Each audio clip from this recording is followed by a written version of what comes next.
Oh, I have to pee. Oh. And there it goes. Guess I need to go home and talk. Oh my gosh, Mom, where have you been, dude? You're not supposed to go outside. You're gonna get corona. Well, I just went to the store to get you some fresh fruit. You know how cranky you get when you don't have fresh fruit. But turns out I didn't come home in time. I gotta go to the bathroom and change my pants.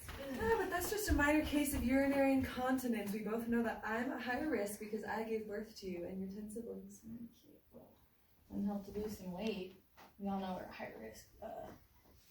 You're just fat. At least she doesn't smoke, which is another major risk factor for urinary incontinence. Whew, that always happens. Ugh. Mom, you've been having that problem with stress incontinence for years. Here, let's do those pelvic muscle exercises we've been practicing.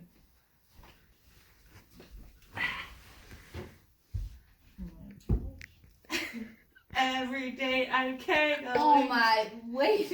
Oh, where did you learn those? Oh, back when I was in nursing school, we learned about these Kegel exercises to strengthen our pelvic muscles. And a teacher, Deborah Hines, taught us this little jingle. Catchy, right? They work great. Ugh. Okay, you guys are crazy. I'm gonna go pee in an actual bathroom. Excuse me. No! Oh! Do you see this pimple? Do you see this? I have cystic acne and hair growing out of my face. Ugh! What is going on? How have your periods been? Dude, so irregular.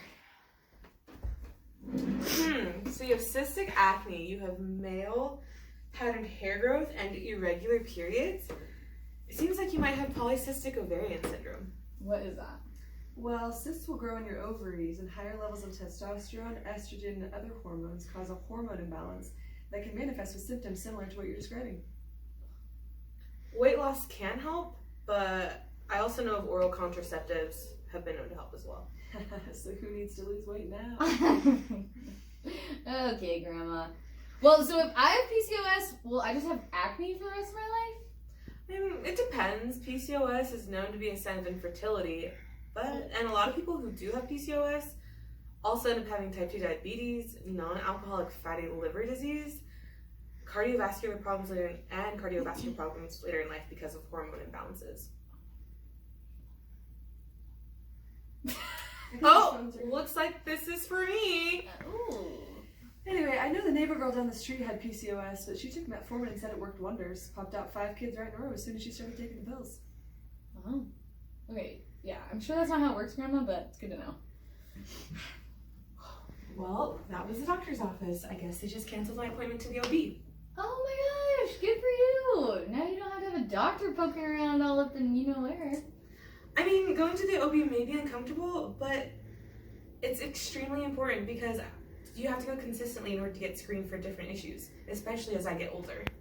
No, it's true. I've had multiple friends who say going to the doctor was the only reason they caught their cervical cancer as early as they did. Oh wow, really? Who? Don't ask her that. It's against HIPAA. Okay. One of my good friends went to the doctor feeling completely fine, but when they performed her pap smear, they found she had early cervical cancer. She said she didn't have any symptoms other than a bit of vaginal bleeding after sex, so she didn't suspect it at all. Wait, I've heard of cervical cancer. That's the one where you get like the Gardasil shot and it's supposed to prevent it, right? Yeah, so about 80 to 90 cases of cervical cancer come in the form of human papillomavirus or HPV infections. People tend to get HPV more often if they consistently smoke, have multiple sexual partners, have a partner with a history of multiple sexual partners, have a lot of kids, or live in a lower socioeconomic background. No, it's great that you were planning on getting the pap smear, dear. It's a very serious form of cancer and the 3rd most common reproductive organ cancer. I've heard you need to get a pap smear and an HPV test done once every 5 years when you're between the ages of 30 and 65 in order to screen. That's just one of the different cancers they screen for when I go in. They also make sure to check me for any signs of uterine cancer, which is the 1st most common, and ovarian cancer, which is the 2nd most common reproductive organ cancer. Oh wow. Wait, like you don't have to worry about those, right? Well, once she starts hitting menopause, it's actually really important to check for uterine cancer because it's often most common in people going through or just finishing menopause. Wait, why menopause? Oh, your hormones go out of whack. Hormone imbalance is the biggest risk of uterine cancer. Fortunately, though, most uterine cancers are slow growing, and there's a good prognosis if you catch it early. While I'm not going to the doctor to check for abnormal uterine bleeding or I watch for any abnormal uterine bleeding because it's the main manifestation for uterine cancer. Okay, but what about the other type of cancer? Are you at risk for getting ovarian cancer? Well, we're all actually somewhat at risk for ovarian cancer. It can occur at all ages, even though it's more common in women over 50. It's also known as the silent disease because there are hardly any early warning signs, like bleeding, discharge, and pain. Because the symptoms are vague, there aren't really any screening tests that exist, so it's often diagnosed in an advanced stage. Yeah, my friend Agnes' daughter is a nurse, and she said nurses are working really hard to teach people the risk factors and symptoms of ovarian cancer because it's one of the most deadly forms of female genital cancer. Wow, I just looked on WebMD to see the risks and symptoms. What a quality, credible source. Wait. Let me see this. Okay, it looks like some of the risk factors are not having any kids, infertility, previous breast cancer, family history of ovarian or breast cancer, and if you're a North American or Northern European, some of the symptoms include abdominal bleeding, bloating, increase in abdominal girth, pelvic or abdominal pain, difficulty eating, and urinary urgency. Mom, it looks like we have a lot of these risk factors. Should I be nervous? No.